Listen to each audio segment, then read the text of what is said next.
Who is the black superhero Michael Holt, also known as Mr. Terrific?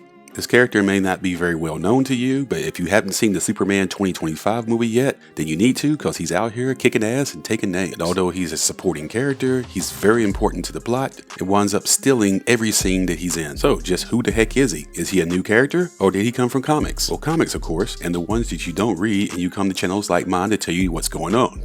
Well, he makes his first appearance in comics in The Spectre, Volume 3, number 54 in 1997. He's co-created by John Ostrander. That's the same guy who's the co-creator of the modern Suicide Squad. So this version of Mr. Terrific, his name is Michael Holt. Now, since the character is not very well known, there's going to be some misinformation about him that's going to be spreading that I'm going to be correcting right now. There was a original Mr. Terrific. His name was Terry Sloan. He was a white hero, and he made his debut in Sensation Comics number 1 in 1942. He was a rich genius who fought crime under the slogan fair play. He had no superpowers, just vibes and using judo and stuff. So the golden age Mr. Terrific was a white guy named Terry Sloan.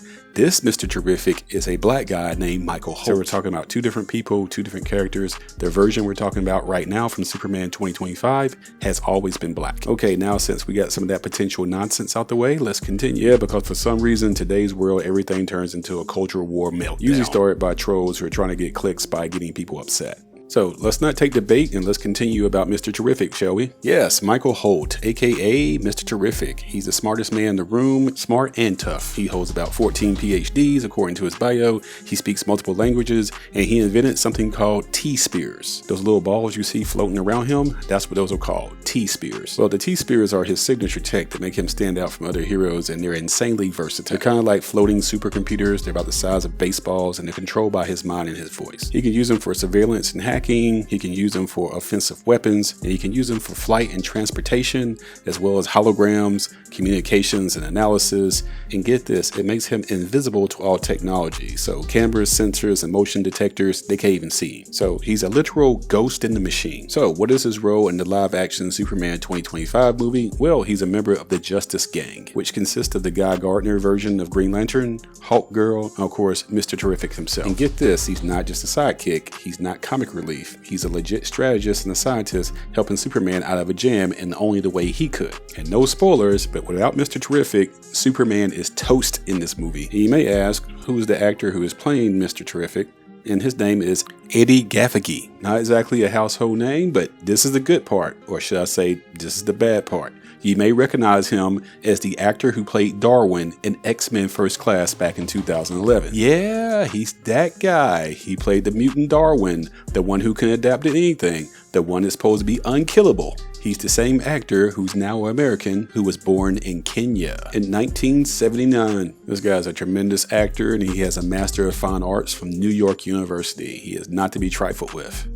So let's go down that rabbit hole and revisit his role as Darwin from X-Men First Class. This character has the mutant ability of adaptive evolution. He made his first appearance in X-Men Deadly Genesis number 2 in 2006. So basically you can't kill him because whatever you do to him, he will adapt to survive. If you try to put him in water and drown him, he'll develop gills. Throw him off a cliff, he'll develop wings and start flying. You get the idea. So he's virtually unkillable. So what did Fox do to him in his first live action appearance in X-Men First Class? Kill him. His character demonstrates to the other X-Men First Class just how unkillable he is. But Sebastian Shaw shows up and puts the explosive in his mouth, which kills him, which is a terrible plot development for this movie. And this is why I can't watch this movie anymore. It falls into that trope of the black guy's gotta be the first one to die in an ensemble. I hate you, Fox Studios. I hate you so bad. When you had the X-Men, you made Storm weak.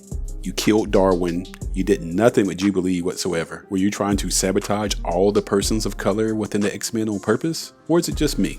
Alright, so tell me what you guys think in the comment section. So Eddie G, after being disrespected for playing Darwin in X-Men, gets a redemption after that colossal failure from Fox back in the day. Yes, I'm still bitter. Deal with it. So Eddie gets to play a superhero again in live action, this time with DC.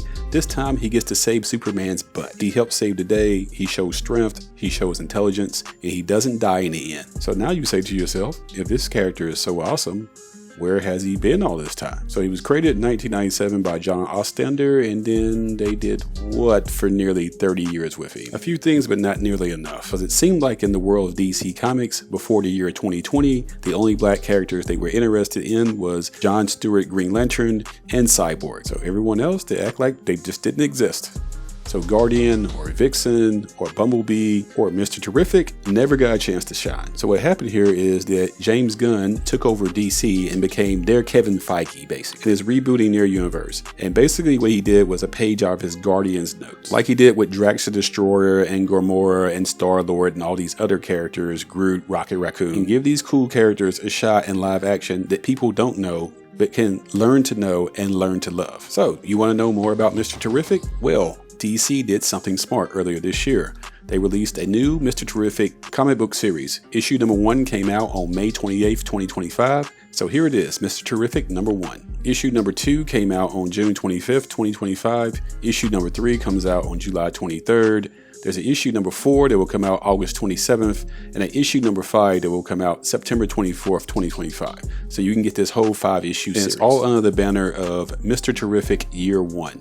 So basically, DC was prepared if people like the character in live action, and this series gives you an opportunity to start with the character from his baseline and don't have to know or learn about nearly 30 years of continuity to catch up. Like, did you know that this character briefly dated Kara Zor-El, also known as Karen Starr, aka Power Girl? This was from the New 52 era. This was the cover of World Finest issue number 11 from 2011. Reader reaction was pretty mixed then. Now, to be fair, the character did get used in Injustice, the animated film, and in live action in television on the Arrowverse, but his intellect and skill in these projects was watered down, and it was a crowded ensemble. And this live action Superman movie is the very opposite. He's a more serious character who affects the plot a whole lot more, and it works tremendously. So what I'm going to do while we're here is I'm going to show you an interview with Eddie Gaffagi, the actor who plays Mr. Terrific, giving big props to James Gunn, which makes sense. Here it is. Eddie, congratulations on Superman. I mean, I love, of course, David. I love Superman. But I have to tell you, you are my favorite character in this movie. You lie. No, Mr. Terrific is terrific. Well, thank you so Congrats. You know, but what was it about James Gunn's direction and everything about this project that was like, you know what, yes, this is the next role I think I want to take on in my career? I mean, it starts for me going to the theater and watching Guardians of the Galaxy. And what he did with these characters that nobody really heard of, and the level of heart that he brought to that project, and the spectacle, the colors, and the relationships, and the depth. Everyone was blown away when they saw Guardians of the Galaxy. And if you were an actor in the business at that time, you made a vow to yourself to try and work with that director. So there you have it. Kenyan-American actor Eddie Gathegi is back as Michael Holt, aka Mr. Terrific in the new DCU, erasing the stain and the embarrassment when he played Darwin in the Fox X-Men universe. So his appearance as Mr. Terrific in the Superman movie, he's smart, he's intelligent, and he's courageous.